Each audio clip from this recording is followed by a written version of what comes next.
आदाब, नमस्कार, सत श्री अकाल दोस्तों। रेडियो खुशी 90.4 एफएम पर आपका स्वागत। मैं हूं आपका डिवाइन और दिलदार आरजे गुरवेल सिंह और आज मेरे साथ रेडियो खुशी 90.4 एफएम पर हैं डॉक्टर पीयूष भारद्वाज जी और प्रोफेसर कुलविंदर सिंह जी। और आज हम इनसे जान रहे हैं कि जो बच्चे विदेश स्टडी के लिए जाते हैं उनके साथ बहुत सारे फ्रॉड हो जाते हैं। कई बार बच्चों को वहीं से जाके डिपोर्ट भी होना पड़ता है, बच्चों की ज़मीन तक बिक जाती है और कई बार बच्चों की विदेश जाने के चक्कर में जान तक भी चली जाती है। तो ये सब कुछ हमारे बच्चों के साथ बुरा ना वापरे। जो बच्चे विदेश जाना चाहते हैं वो अच्छे तरीके से उधर जाएं और स्टडी करें। तो उसके लिए क्या क्या उनके पास स्किल्स होने चाहिए, कौन सी उनकी एसओपी होनी चाहिए और क्या प्रोसीजर उनको फॉलो करना चाहिए, इसी विषय पर हमारी बातचीत चल रही है। डॉक्टर पीयूष भारद्वाज जी का फिर से करते हैं रेडियो खुशी पर स्वागत। डॉक्टर साहब, रेडियो खुशी पर आपका फिर से स्वागत जी। Welcome sir. Thank you sir, thank you.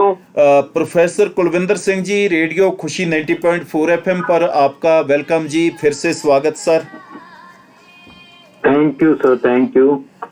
Sir, professor Kulvinder Singh ji, मेरा अब आपसे एक क्वेश्चन रहेगा कि जो बच्चे बाहर जाके स्टडी करना चाहते हैं उनके पास आप क्या सलाह देंगे? कैसा उनके पास जो है टैलेंट हो, कौन से स्किल्स हों ताकि उनको रिजेक्शन ना मिले, एसओपी उनकी है जो वो कैसी हो और क्या क्या ट्रांसपेरेंसी की ज़रूरत पड़ती है जब एक बच्चे ने विदेश में जाकर स्टडी करनी है? तो जी जी जी सर, सबसे पहले तो आपके एसओपी क्लियर होने चाहिए। एसओपी कहते हैं हाँ जी। कि आपके जाने का रीजन क्या है, आप किस लिए जाना चाहते हैं जी। उसकी क्लैरिटी अगर आप वीजा ऑफिसर को नहीं दे पाते तो आपका वीजा रिजेक्ट होने के 100% चांसेस रहते हैं जी। और अगर कोई एजेंट या एडवाइजर के थ्रू नकली एसओपी गड़बड़ वगैरह बना के पहुंचा देते हैं तो फिर वो उसको आंसर नहीं कर पाते, प्रॉपरली उसको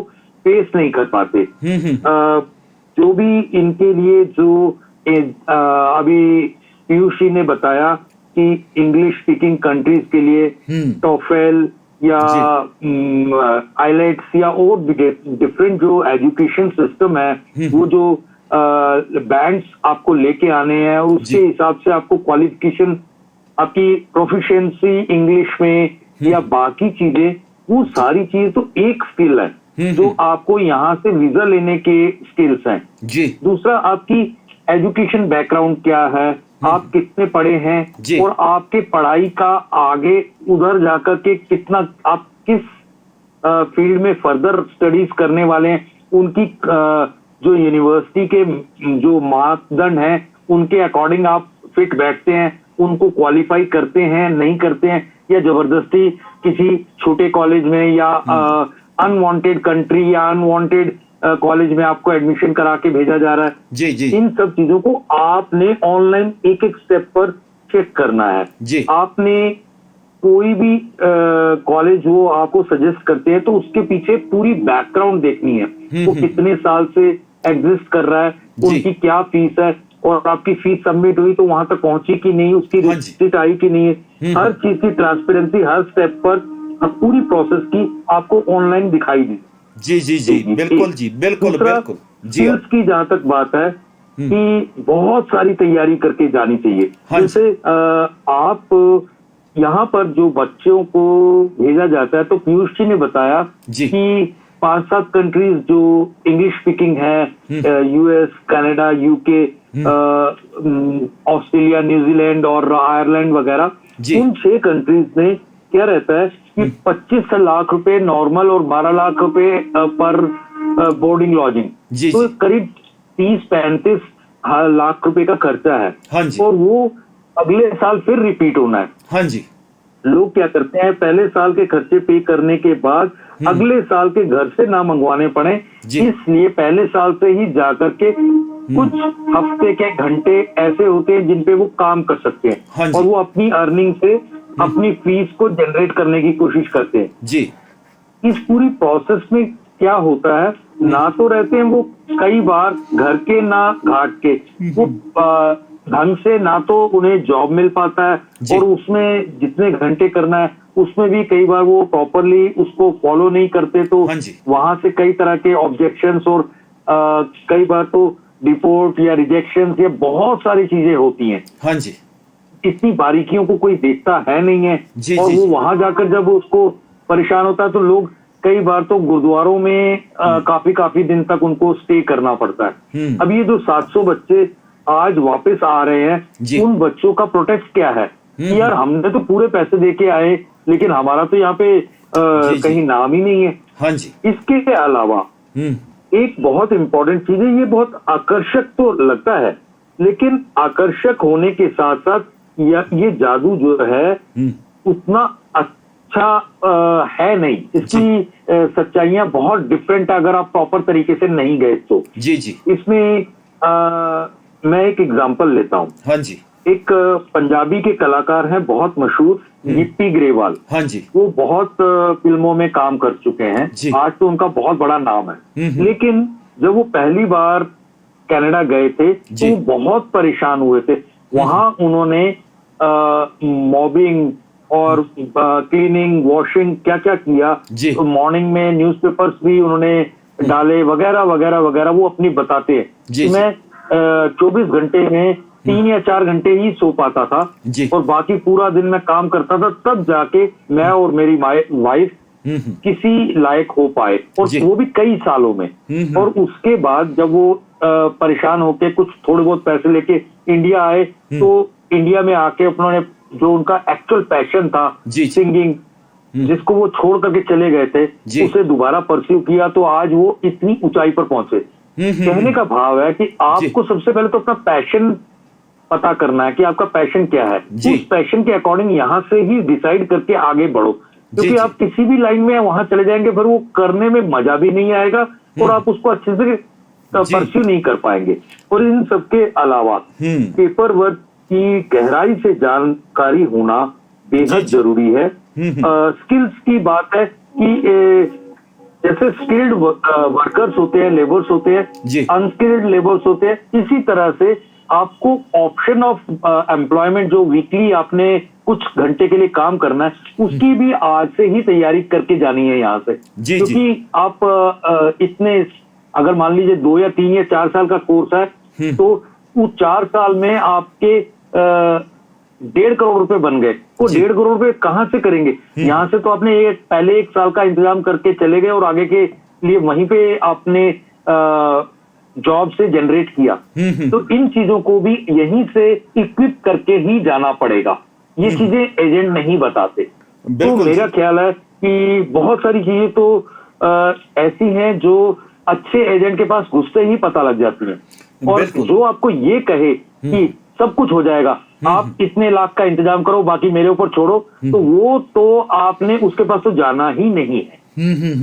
पहले उसके एजेंट्स के पास कितने साल से काम कर रहे हैं, और उनकी जो प्रॉपर उन्होंने जिन जिन को आज तक भेजा है, उनका प्रॉपर रिकॉर्ड निकालें, उनसे बात करें, फोन करें, क्या ये वाकई जेन्युइनली आपको इन्होंने जेन्युइन तरीके से किया था, या डंकी बना के या और तरीके से किया। ये मेरा ख्याल है चीजें बहुत ध्यान रखने वाली चीजें हैं, और ये चीजों को ध्यान रख के करेंगे तो मुझे नहीं लगता कोई एक भी बच्चा कभी डिसअपॉइंट होगा, या एक माँ बाप डिसअपॉइंट होंगे कि यार हमारे बच्चे के साथ गलत हुआ, या किसी तरीके से वो परेशान हुए। बिल्कुल जी, है बहुत अच्छी आपने बात की है। सर, यही डॉक्टर भारद्वाज साहब, मैं आपके पास आ रहा हूँ कि आजकल जैसे दिक्कतों की बात डॉक्टर साहब ने, प्रोफेसर कुलविंदर सिंह जी ने अभी की है, ऐसे ही ये हम आपसे भी जानने चाहेंगे क्या क्या दिक्कतें होती हैं, कैसे पीआर हो सकती है, क्या फंड्स होने चाहिए बच्चों के पास, और कैसे उनका लोन वगैरह हो सकता है। क्योंकि जब किसी बच्चे ने विदेश जाना होता है तो मैक्सिमम बच्चे जो वो डिप्लोमास में जाते हैं, तो डिप्लोमा के लिए जब बच्चा एक बैंक में जाता है लोन के लिए, तो बैंक साफ मना कर देता है कि हम डिप्लोमा के लिए लोन नहीं देंगे, हम तो डिग्री के लिए ही लोन देंगे। और बच्चा उस समय बुरी तरह फंस जाता है, उसको अपनी ज़मीन तक बेचनी पड़ती है।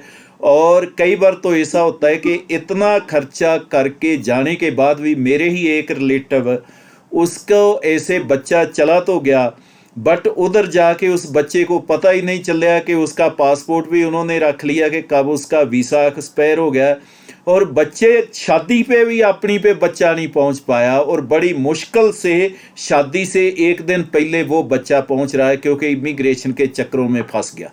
तो ये सारी चीज़ों से हम अपने बच्चों को बचा सकें, क्या करना चाहिए इसके लिए? सर इसके लिए सबसे, जैसे प्रोफेसर सर ने बताया अभी, सबसे पहले कॉलेज या यूनिवर्सिटी आप किस में जाना चाहते हैं उसकी बहुत अच्छे से रिसर्च की जाए। दूसरी बात, जैसे आपने एक बात बोली, ज्यादातर बच्चे डिप्लोमा के लिए जाते हैं। डिप्लोमा के लिए क्यों जाते हैं? क्योंकि उन्हें ऐसा एजेंट बताता है कि कोई नहीं, डिप्लोमा के लिए चले जाओ, कोई नहीं, तुम्हारी एलिजिबिलिटी नहीं है, डिप्लोमा में भेज देंगे, कोई बात नहीं है, कोर्स की फीस कम है, डिप्लोमा के लिए भेज देंगे। पर इसको इस तरीके से समझिए, मान लीजिए आपकी एक कंपनी है और आपके पास आज 10 लोग इंटरव्यू देने आए जी, 10 में से 3 लोगों ने डिग्री कर रखी है एक अच्छी यूनिवर्सिटी से और 7 लोगों ने डिप्लोमा कर रखा है। आपके पास वैकेंसी है 4 जी। तो सबसे पहले एज एन एम्प्लॉयर आप क्या करेंगे? जिन्होंने अच्छी जगह से डिग्री कर रखी है आप उनको शॉर्टलिस्ट कर लेंगे पहले। हाँ जी, कि देखो मेरे को इसकी डिग्री अच्छी लग रही है, ये डिप्लोमा का बच्चा नहीं है, ये डिग्री का बच्चा है, और इसने क्योंकि इस यूनिवर्सिटी से डिग्री खत्म करी है, इसका मतलब है इस बच्चे ने काफी मेहनत करी होगी अपने ऊपर जी, काफी मेहनत करी होगी डिग्री लेने के लिए। तो इस चीज से आपको जॉब मिलने के चांसेस बहुत ज्यादा बढ़ जाते हैं। हाँ जी, इसलिए अपना कोर्स बहुत ही सोच समझ के चूज करना है। ऐसे किसी भी एजेंट की बात में नहीं आना कि डिप्लोमा कर लो, सर्टिफिकेशन कोर्स कर लो या डिग्री कर लो। आपको उससे पूछना है कि क्यों और क्या मैं, अगर आपको लगता है डिग्री के लिए एलिजिबल नहीं हूँ तो मैं कैसे एलिजिबल बन सकता हूँ। मैं आपको एक एग्जांपल समझाता हूँ। हाँ जी, दिल्ली में एक मैनेजमेंट एसोसिएशन है जिसको बोलते हैं ऑल इंडिया मैनेजमेंट एसोसिएशन जी।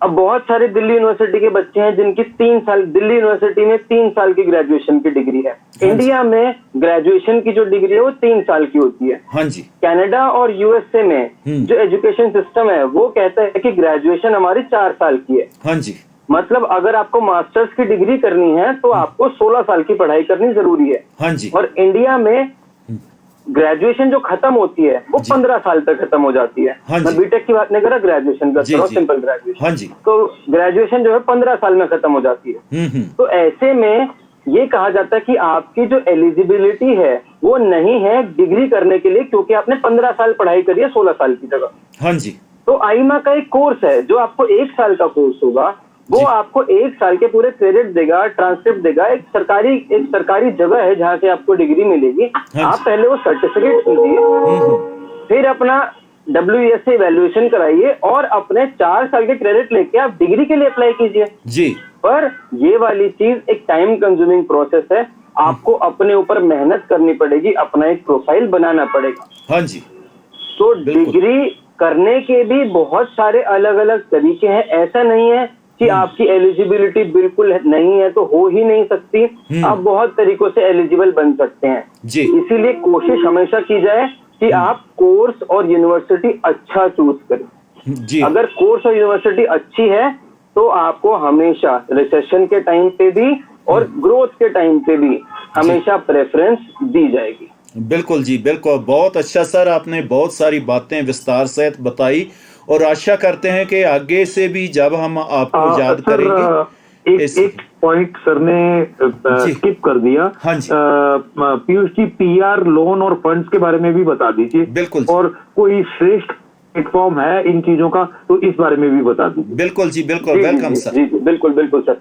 सर देखिए, जो लोन की हम बात करते हैं, मैं इसीलिए मैंने फोकस किया डिग्री पे, क्योंकि लोन ज्यादातर सब बैंक भी जानते हैं, सरकारी एजेंसी जानती हैं कि डिप्लोमा हमेशा एक डिप्लोमा ही रहेगा और डिग्री हमेशा एक डिग्री ही रहेगी। तो डिग्री की जो मान्यता है वो हमेशा ऊपर होती है, उसकी वैल्यूएशन भी ज्यादा की जाती है और इसीलिए जो लोन की फैसिलिटी है वो भी डिग्री पे ही दी जाती है। अब वो क्यों दी जाती है उसका रीजन बताता हूँ मैं। हाँ जी। बैंक जो है वो ये चाहेगा कि उसका पैसा अगर उसने किसी बच्चे पे इन्वेस्ट किया है तो वो इंटरेस्ट के साथ वापस आए। हाँ लोन इसी तरीके से काम करता है। बिल्कुल। तो अगर वो डिप्लोमा में एडमिशन लेगा तो कहीं ना कहीं बैंक को ये अंदाजा है कि इसके पास तो डिग्री भी नहीं होगी 2 साल बाद, तो मुझे नहीं पता कि ये हमारा लोन वापस कर पाएगा या नहीं कर पाएगा जी। तो ये इनसिक्योरिटी की वजह से, क्योंकि बहुत सारे ऐसे लोन होते हैं जो वापस नहीं हो पाते, बच्चे अपना खर्चा ही नहीं निकाल पाते, वो लोन कैसे वापस करेंगे? इसकी वजह से वो पैसा वापस नहीं दे पाते। इन रीजंस की वजह से डिप्लोमास में और सर्टिफिकेशंस में ज्यादातर जगह लोन फैसिलिटी अवेलेबल नहीं होती जी। पर अगर आप अच्छी जगह, कॉलेजेस के भी बहुत सारी कैटेगरी हैं, आप बहुत अच्छे कॉलेज में भी डिप्लोमा में अगर एडमिशन लेते हैं तो भी लोन की फैसिलिटी अवेलेबल हो जाती है। आज की डेट में बहुत सारे प्राइवेट बैंक्स भी हैं जो इन अच्छे अच्छे कॉलेजेस को कंसिडर करते हैं। वो इनको समझते हैं कि ये कॉलेज बहुत अच्छा है, इसकी प्लेसमेंट बहुत अच्छी है और बच्चे का पैकेज भी बहुत अच्छा लगेगा, तो ऑफकोर्स हमारा पैसा वापस आएगा ही आएगा। बिल्कुल। तो वो लोग आराम से लोन की फैसिलिटी प्रोवाइड करते हैं जी। रही बात पीआर की, हाँ जी। अब पीआर का जो प्रोसेस है वो एक बहुत ही ऑर्गेनिक और एक बहुत ही लंबा प्रोसेस है। हाँ जी। इसको करने के लिए आपको बहुत सारी पेशेंस, बहुत सारी मेहनत और बहुत सारा काम करना पड़ेगा। तो 2-3 अलग अलग तरीके से पीआर के चांसेस हो सकते हैं किसी के भी। एक तरीका जो सबसे ऑर्गेनिक तरीका है कि आप बाहर जाइए, वहां पे पढ़ाई कीजिए, वहां पे जॉब कीजिए, आप एक देश को प्रूव करें कि आप इस देश में एक सिटीजन बनने के लायक हैं, क्योंकि आप लीगली एकदम तरीके से आपने पढ़ाई करी, लीगली जॉब करी, आपने टैक्स पे किया, तो अब आपको इस कंट्री की सिटीजनशिप दी जाए जी। दूसरा तरीका जो यहाँ से भी डायरेक्ट पीआर का होता है, एक्सप्रेस एंट्री का। बहुत सारे लोग कनाडा की पीआर के लिए अप्लाई करते हैं, तो एक लॉटरी सिस्टम होता है, उसमें यहाँ से एक फॉर्म फिल किया जाता है जिसको एक्सप्रेस एंट्री बोलते हैं। आप अपने पॉइंट्स कैलकुलेट करते हैं कि आपकी यहाँ पे पढ़ाई कितनी है, हर पढ़ाई, हर एक्सपीरियंस के मार्क्स होते हैं अलग अलग, और उस मार्क्स के बेसिस पे आपकी एलिजिबिलिटी चेक की जाती है कि क्या आप एलिजिबल हैं एक्सप्रेस पीआर एंट्री के लिए या नहीं। वहां पे आपकी एक किस्मत होती है, आपका लॉटरीज में आपका नंबर आ गया तो वेल एंड गुड, नहीं आया तो आप उसमें कुछ भी नहीं कर सकते। बिल्कुल जी। तीसरा जो तरीका होता है वो ये होता है कि आप यहाँ से अपने नंबर, पॉइंट्स कैलकुलेट करें जी। उसके बाद आप वहां के एम्प्लॉयर को अपना काम दिखाएं और वो एम्प्लॉयर आप पे मेहनत करे, वो ये प्रूव करे कि उस देश में आप जैसा कैंडिडेट उसको नहीं मिला। हाँ जी। फिर वो आपको जॉब का ऑफर लेटर देगा, उस ऑफर लेटर के बेसिस पे आपके पॉइंट्स बढ़ेंगे और फिर आप डायरेक्ट पीआर के लिए एलिजिबल बन जाएंगे जी जी। पर फिर से इस प्रोसेस में भी कम से कम 1.5 साल 2 साल के आसपास लगता है जी। तो कोई भी अगर आपको ये बोले कि पीआर मैं आपको 2 महीने में पीआर दिलवा दूंगा, 1 महीने में पीआर दिलवा दूंगा, तो ऐसे इंसान से आप दूर से ही नमस्ते करें और वहां से बाहर चले जाएं, क्योंकि वो ऑर्गेनिक तरीका नहीं अपनाएगा। ऑर्गेनिक तरीका टाइम लेता है। बिल्कुल जी सर, बहुत अच्छा लगा आपने हमारे साथ आके ये बातें की, और आशा करते हैं कि आगे से भी आप हमारे लिसनर्स को ऐसी ही बातों के साथ अवेयर करते रहेंगे, और हमारे स्टूडेंट्स को अवेयरनेस देने के लिए आपका सर बहुत बहुत धन्यवाद रेडियो खुशी की तरफ से। और professor Kulvinder Singh ji, thank you so much. हाँ, प्रोफेसर कुलविंदर सिंह जी, आप जी ने भी बहुत अच्छा इनिशिएटिव लिया कि जहाँ पे आपने समय आज हमारे स्टूडेंट्स को इतना अच्छा गाइड किया, साथ ही डॉक्टर साहब को भी आप लेके आए। आशा करते हैं कि आगे से भी ऐसे ही आप हमें ब्लेस करते रहेंगे और हमारे लिसनर्स के साथ आप इसी तरह से ही सांझ डालते रहेंगे। बहुत बहुत धन्यवाद सर आपका रेडियो खुशी पर आने के लिए। Thank you sir, thank you. तो दोस्तों, रेडियो खुशी 90.4 FM पर मेरे साथ थे आज डॉक्टर पीयूष भारद्वाज जी और प्रोफेसर कुलविंदर सिंह जी, और हमें बता रहे थे कि जेकर हमने विदेश में अपने बच्चे को स्टडी के लिए भेजना है तो वो बच्चे किन किन बातों का ध्यान रखें कि उनके साथ फ्रॉड ना हो और वो उस जगह जाके सक्सेस हो। तो आपको ये प्रोग्राम कैसा लगा ज़रूर हमें बताइए, कमेंट्स कीजिए, और सोशल मीडिया पे हमारे चैनल को आप फॉलोस भी कर सकते हैं, सब्सक्राइब भी कर सकते हैं, लाइक भी कर सकते हैं, और रेडियो पर भी आप ऐसे प्रोग्राम सुन सकते हैं। तो अब दीजिए इजाज़त अपने डिवाइन और दिलदार आरजे गुरवेल सिंह को। कल मैं किसी और शख्सियत को लेकर आपके रूबरू होऊंगा। तब तक के लिए गुड बाय, टाटा, रब रख।